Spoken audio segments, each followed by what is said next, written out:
Hello everybody, welcome back to my channel. तो आज हम पढ़ने वाले हैं नमपाई लाइब्रेरी ऑफ पाइथन। तो सबसे पहले ये जान लेते हैं हम कोड आज कहाँ पे करने वाले हैं। हम करने वाले हैं कोड गूगल कोलैबोरेशन पर। तो हम यहाँ गूगल कोलैब लिखेंगे, क्रोम पर आके गूगल कोलैब पे क्लिक करेंगे। उसके बाद यहाँ पे न्यू नोटबुक पे जाएंगे और वहाँ पे आपको एक नोटबुक खुल के आ जाएगी। तो अब आप सोच रहे होंगे हम पाइथन की आइडियली पाइथन पे क्यों नहीं करें। हम इसलिए नहीं करें क्योंकि उसके अंदर आपको सेव करनी पड़ती है। यहाँ पर आपका डायरेक्टली सेव होके कोड जो है आपकी गूगल ड्राइव पे चला जाता है।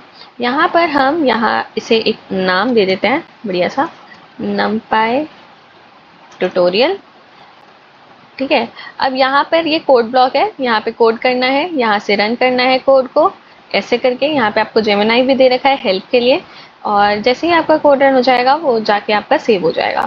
फॉर एग्जाम्पल हमने यहाँ पे लिख दिया प्रिंट हेलो वर्ल्ड। ठीक है। और हम यहाँ पे रन पे लगाएंगे तो वो रन हो जाएगा आपका। और वहाँ जाके देखो रन होके यहाँ पे आपका आउटपुट आ गया। अब यहाँ पर आप टेक्स्ट भी लिख सकते हो। न्यू कोड ब्लॉक के लिए कोड पे जाना है। अब हम जैसे मैंने आपको बताया हम पढ़ने वाले हैं नमपाई लाइब्रेरी। तो नमपाई लाइब्रेरी पहले क्या होता है, तो नमपाई लाइब्रेरी ना हमारा यूज होता है for mathematical calculation, arrays, numbers के साथ काम करने के लिए। ये नमपाई लाइब्रेरी को यूज करते हैं, सबसे ज़्यादा एफिशिएंट है। अब आप बोलोगे कि आप सिंपल एरे से भी तो काम कर सकते हो, आपको नमपाई एरे का काम क्या है। तो नमपाई एरे का काम ये है, क्योंकि इससे क्या होता है ना, आपकी जो स्पेस वेस्टेज होती है वो रिड्यूस हो जाती है और एफिशिएंटली हैंडल होती है। आपका डेटा जो होता है एफिशिएंटली हैंडल होता है। तो जैसे ही हम आपको पता है नमपाई लाइब्रेरी का यूज़ कर रहे हैं, तो सबसे पहले हम इंपोर्ट कर देंगे अपनी नमपाई लाइब्रेरी को। नमपाई एस एनपी, एनपी क्या है, एनपी आपका एलियस है। ठीक है। अब पहली चीज़ हम जो यहाँ पे सीखने वाले हैं कि हमको क्रिएट कैसे करते हैं नमपाई एरे को। तो हम यहाँ लिख देते हैं, कमेंट कर लेते हैं, टू क्रिएट नमपाई एरे। ठीक है। तो क्रिएट कैसे करते हैं, तो पहले आप एरे का नाम दोगे। फॉर एग्जांपल मैंने ARR दे दिया है। तो रुको, हम दे देते हैं माई ARR इज इक्वल टू, इसके बाद लिखते हैं हम np डॉट एलियस का नाम डॉट अरे, क्योंकि हमें अरे बनानी है। अब यहाँ पे हम अरे लिख देते हैं अपनी सारी जो भी है। For example this is are array, और यहाँ पर हम अपनी अरे को प्रिंट करा देते हैं। तो यहाँ पे हमारी नमपाई एरे जो है प्रिंट होकर आ चुकी है। अब हम क्या करने वाले हैं कि हम नेक्स्ट स्टेप में, अगर आपको जैसे for example at a particular position आपको अपने एरे के अंदर आपको डालने हैं चीज़ को, तो आप वो कैसे डालोगे, मतलब एलिमेंट को डालना है तो वो कैसे डालोगे, तो वो भी आपको बताऊंगी। सबसे पहले हम ये सीख लेते हैं कि जैसे आपको दिख रहा है यहाँ पे ये 1D एरे है। अगर आपको इसको 2D एरे बनाना है तो कैसे कर सकते हो, या तो आपको जैसे आप चाहते हो वैसा बन जाए तो वो कैसे कर सकते हैं वो समझ लेते हैं। तो उसके लिए एक फंक्शन होता है आपके पास, माई एरे डॉट रीशेप। अब रीशेप करके आपको कैसे करना है, फॉर एग्जाम्पल मेरे को इसको करना है 2,3 के फॉर्म में। तो हमारी यहाँ पे देखो 2 एरे बन गया, जिस एक मैट्रिक्स फॉर्म में बन गया, 2 रोज एंड 3 कॉलम्स। अगर आपको फाइंड करना है द साइज ऑफ एरे, तो आप कैसे कर सकते हो, माई एरे डॉट साइज। तो यहाँ से आपको साइज पता लग जाएगा जो कि है 6, क्योंकि 6 है। अगर आपको ये जैसे यहाँ पे 2D एरे बन गई, अगर आपको इसको बैक नॉर्मल जैसे पहले थी वैसे करना है, तो उसके लिए आप लिखते हो माई एरे डॉट, क्या लिखोगे, ग्रेवल। तो यहाँ पे देखो ये वापस वैसी हो गई, जैसी थी वैसी हो गई यहाँ पे। ठीक है। नेक्स्ट अगर आपको यहाँ पे आपको शेप फाइंड करनी है आपकी एरे की, तो कैसे करोगे, तो इसको हम ना क्या करते हैं, वापस से हम इसको अपना ऐसे रीशेप कर लेते हैं। यहाँ पे रीशेप कर लेते हैं एक बारी, वापस रीशेप हो गई। अब आपको इसको फाइंड करना है शेप, माई ARR डॉट शेप। ठीक है। तो शेप जब आप फाइंड करोगे तो आपको बताएगा कि क्या शेप है आपकी एरे की। अगर आपको फाइंड करनी है the data type of your array, तो माई ARR डॉट डी टाइप लिखोगे, डी टाइप। तो यहाँ पे आपको डेटा टाइप इंट आ गया और 64 बिट्स आ गया। ठीक है, 64 बिट्स आ गया। अगर आपको एट अ पर्टिकुलर पोजीशन आपको कोई एलिमेंट को इंसर्ट करना है तो कैसे करोगे, तो उसके लिए आप लिखोगे, फॉर एग्जांपल मुझको सेकेंड रो के सेकेंड कॉलम यानी 6 की जगह पे हमको 1 चाहिए, तो अब मुझे वो इंसर्ट करना है। तो हम यहाँ लिख देंगे सेकेंड रो। तो ये ऐसे होता है, मैं आपको बता देती हूँ उसका इंडेक्स कैसे चलता है। तो this is the 0th row, this is the first row, first first column, second column, third column, ऐसा है। तो हमको कौन से कॉलम पे, हमें कौन सी रो पे चाहिए, हमें फर्स्ट रो पे चाहिए। तो 1 कॉमा कॉलम, कॉलम क्या है हमारा, सेकंड कॉलम, तो 2, और उस पे हमको क्या वैल्यू चाहिए, हमें वैल्यू चाहिए 1 की, करेक्ट। हमने लिख दिया। अब इसके बाद हम लिख लेते हैं माई ARR। तो यहाँ पे थोड़ा ये आ गया है वेट,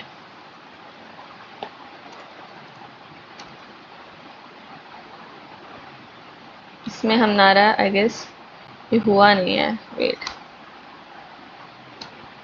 चलो हम यहाँ पे देख लेते हैं। फर्स्ट इंडेक्स पे हमें 1 चाहिए, यहाँ पे माई ARR लिख लेते हैं। ये देखो, ये यहाँ पे इसने लिया नहीं था इसको, इस वजह से हो रहा है, ठीक है। तो आप देख सकते हो कि इसका 0 1 फर्स्ट इंडेक्स पे हमारा 1 आ चुका है। नेक्स्ट आ जाते हैं हमारे पास कि देयर आर सम मेथड, अरे क्रिएशन मेथड्स पर आ जाते हैं, अरे क्रिएशन मेथड्स पर, ठीक है। तो सबसे पहले मैं आपको बताती हूँ, अगर आपको एक ऐसी अरे चाहिए जिसके सारे एलिमेंट्स जो है 0 है, तो वो कैसे करोगे, तो वो होता है zeros is equals to np dot zeros, and then आपको उसमें कौन क्या क्या चाहिए। फॉर एग्जाम्पल हमको चाहिए कि उसके अंदर 4 रो होनी चाहिए और 5 कॉलम होने चाहिए, ऐसा चाहिए। तो हम ऐसे लिख देंगे यहाँ पे, और यहाँ पे प्रिंट करा लेते हैं अपने जीरोस को। तो हमको एक एरे मिल गई है जिसके सारे एलिमेंट्स हमारे 0 हैं। नेक्स्ट कर लेते हैं कि अगर हमें एक ऐसी एरे चाहिए that consist of numbers from 0 to 16, तो हम क्या करेंगे, हम लिखेंगे फॉर एग्जाम्पल RNG नाम दे देते हैं, is equals to np dot arange. हमें कहाँ से कहाँ तक चाहिए, हमें फॉर एग्जाम्पल 0 से 16 तक चाहिए, तो हम यहाँ पे लिखेंगे 17, क्योंकि ये n-1 तक देती है, ठीक है, n-1 तक देती है। तो हम यहाँ पे अरेंज करते हैं, मैं आपको दिखाती हूँ कैसे। देखो 0 से 16 तक आ गई, 17 इंक्लूड नहीं होता, जो यहाँ पे आप लिखते हो ना वो इंक्लूड नहीं होता है। नेक्स्ट आ जाता है आपके पास लाइन स्पेस। लाइन स्पेस क्या आता है, अभी आपको जब इसका आउटपुट आएगा तब समझ आ जाएगा। Line space 1, 5, 9।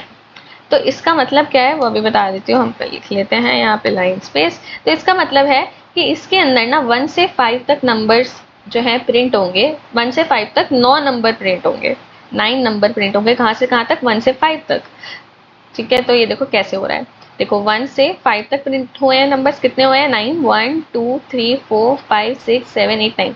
इसकी एक और खासियत है कि ये जो सारे जो नंबर्स है ना, ये सेम इनका डिफरेंस जो है ना वो सेम है सबका, ठीक है। नेक्स्ट आ जाते हैं कि अगर आपको एक एम्प्टी एरे निकालनी है, बनानी है, तो कैसे करोगे, तो emp is equals to np dot empty. अब इसकी डायमेंशंस लिख लो। For example I need 3 rows and 5 columns, ठीक है, मुझको ऐसी चाहिए। तो ये क्या करेगा, एक एरे क्रिएट कर देगा जिसके अंदर ना आपकी गार्बेज वैल्यूज होंगी, तो आप उसके वैल्यूज के अंदर अपनी वैल्यूज जो है दे सकते हो। ये देखो यहाँ पे जैसे ये सारी गार्बेज वैल्यूज हैं, अब आप इनके अंदर कोई भी अपनी वैल्यू को दे सकते हो, राइट। अब नेक्स्ट आ जाता है आपके पास कि जैसे अगर मेरी जैसे ये वाली एरे है,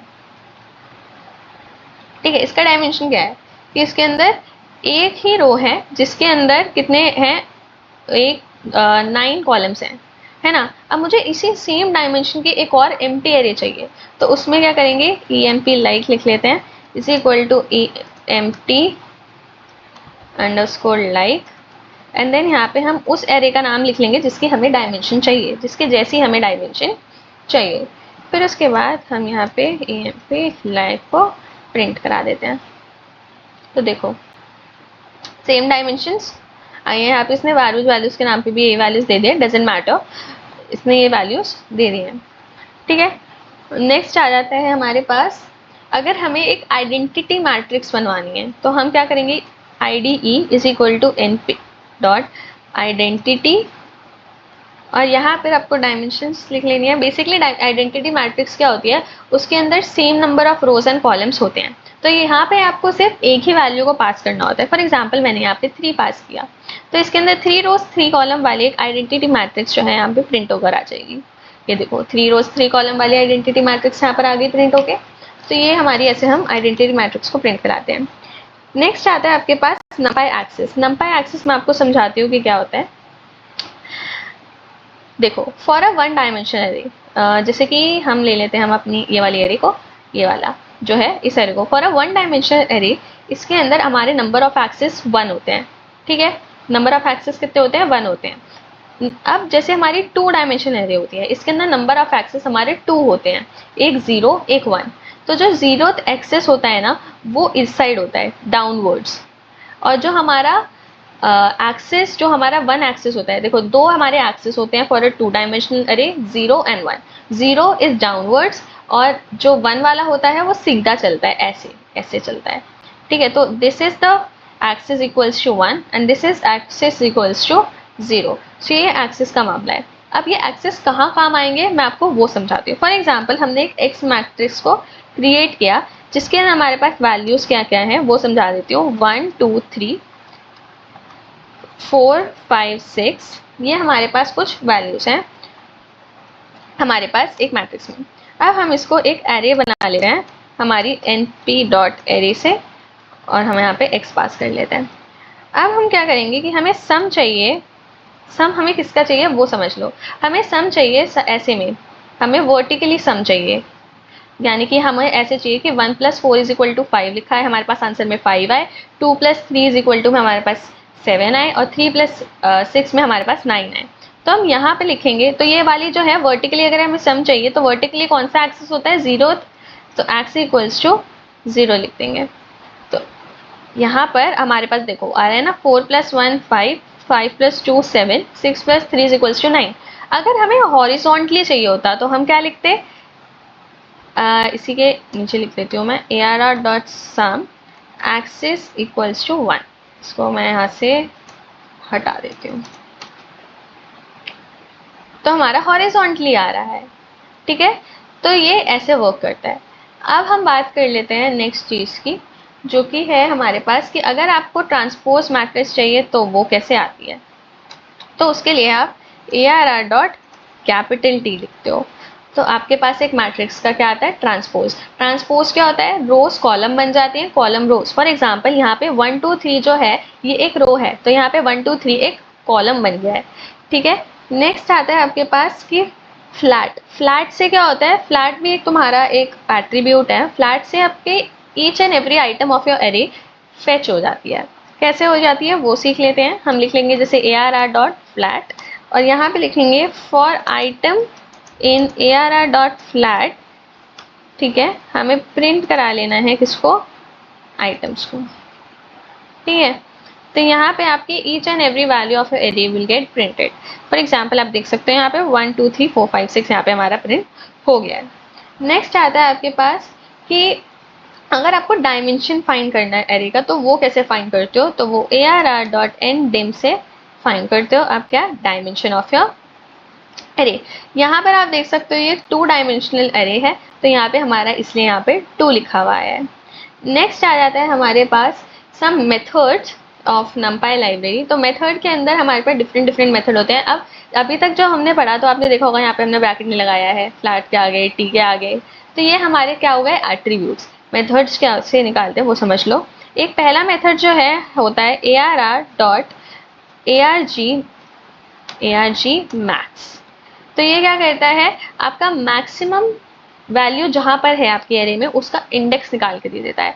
यहाँ पे हमारे में 5 निकाल के दिया इंडेक्स, सो 1 2 3 0 1 2 3 4 5, 5 इंडेक्स पे हमारा 6 है, तो ये हमारी मैक्सिमम वैल्यू है, तो इसने हमको 5th इंडेक्स जो है निकाल के दे दिया है।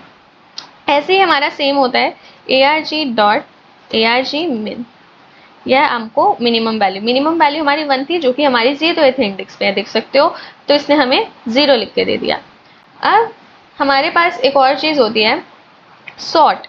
तो सॉर्ट क्या करता है? वो हमें वो सारी इंडेक्स वैल्यू दे देता है कि अगर जिस ऑर्डर में वो इंडेक्स वैल्यू होती तो हमारा एरे सॉर्ट होता। तो उसके लिए ना हमको यहाँ पे थोड़ी वैल्यू चेंज करनी पड़ेगी शायद, या फिर हम यहाँ पे आपको करके दिखाई देती हूँ arg सॉर्ट। तो यहाँ पे देखो, अगर ये वाली सारी इंडेक्स वैल्यू होती तो हमारा एरे सॉर्टेड होगा, तो वो उस इंडेक्स को निकाल के दे देता है। अब फॉर एग्जाम्पल हमारे पास एक एरे है जिसके अंदर हमारे पास वैल्यूज़ हैं 1 2 4 5, यहाँ पर है 3 4 5 6। ठीक है, ये एरे 1 हो गया। एक हमारे पास एरे 2 है जिसके अंदर हमारी वैल्यूज़ हैं 2 3 4 5। ठीक है, और यहाँ पे ब्रैकेट लगा लेंगे। 2 8 9 9 10। हमारे पास कुछ ये दो एरे हैं। अगर हम एरे 1 प्लस एरे 2 कर लेते हैं तो हमारे पास ये दोनों का जो है ऐसे ये दोनों कॉन्कैटिनेट से कर कर आ जाएंगे अगर हम एरे 1 और एरे 2 प्रिंट करते हैं। तो अगर हम प्रिंट कर ये ऐसे कॉन्कैटिनेशन हमारे को देख सकते हो, ऐसे कॉन्कैटिनेशन होकर आ जाएगा बेसिकली। अब अगर आप लिखते हो फाइंडिंग के लिए, अगर तुमको कोई चीज़ को फाइंड करना है तो आपको अगर लिखते हो np.ar1 सॉरी ar1.where मिनिमम लिख लो पहले, मिनिमम वाला फंक्शन देख लो पहले, मिनिमम। तो आपको मिनिमम वैल्यू निकाल के देते हैं। अब देखो यहाँ पर इसलिए आ रहा है क्योंकि ऐसे में है, लेट मी गिव यू, क्योंकि यहाँ पर आप देख सकते हो कि तुम्हारी वो जो एरे है that is not a नमपाई array, तो उसके लिए आपको पहले उसको नमपाई एरे बनाना पड़ेगा। जैसे ARR1 इक्वल्स टू NP, पहले इनको फटाफट से नमपाई एरे बना लेते हैं, इसलिए हमारे फंक्शंस इसके अंदर काम नहीं कर रहे हैं।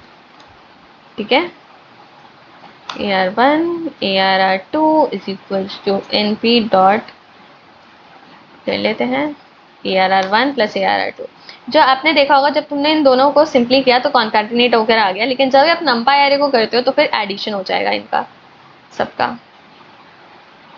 इसमें क्या कुछ एरर आ रहा है हमारे पास, तो ये कह रहा है तुम्हारी जो वैल्यूज है ना वो है नहीं सारी, रुको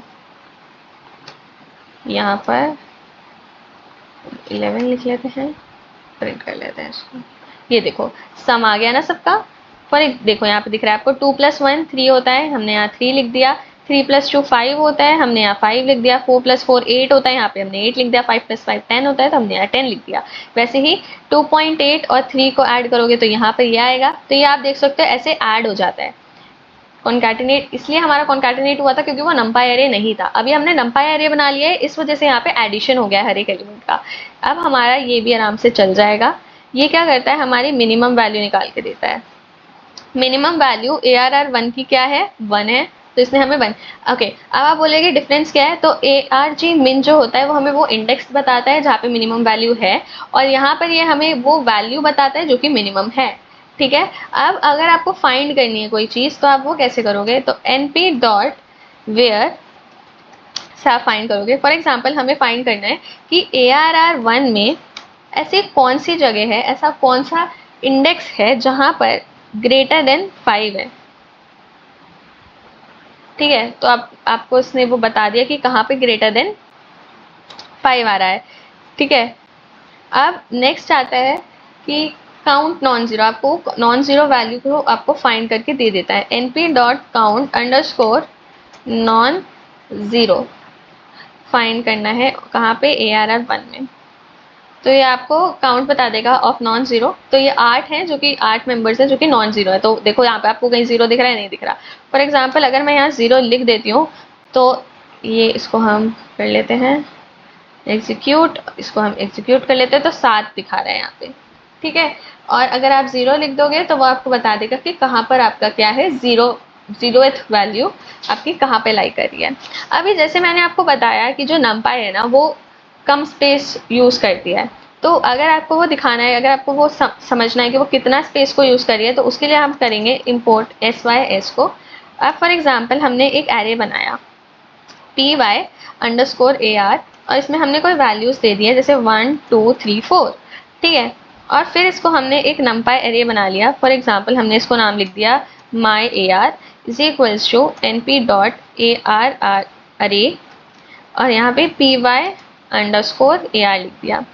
ठीक है, हमने ये लिख दिया। अब हम साइज निकालने हैं, SYS.getSize ऑफ